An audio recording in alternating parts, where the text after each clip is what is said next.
Ray Mbayang pasang badan bela Tamara Tiasmara usai foto berdukanya dibandingkan dengan BCL.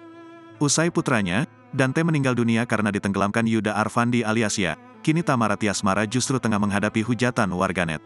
Lantaran momen berdua Tamara Tiasmara justru dibandingkan dengan penyanyi Bunga Citra Lestari atau BCL.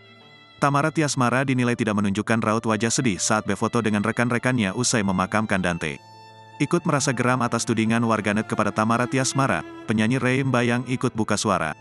Ray Mbayang melalui akun Instagram pribadinya, @ray_mbayang menuliskan ungkapan kekesalannya pada komentar negatif warganet.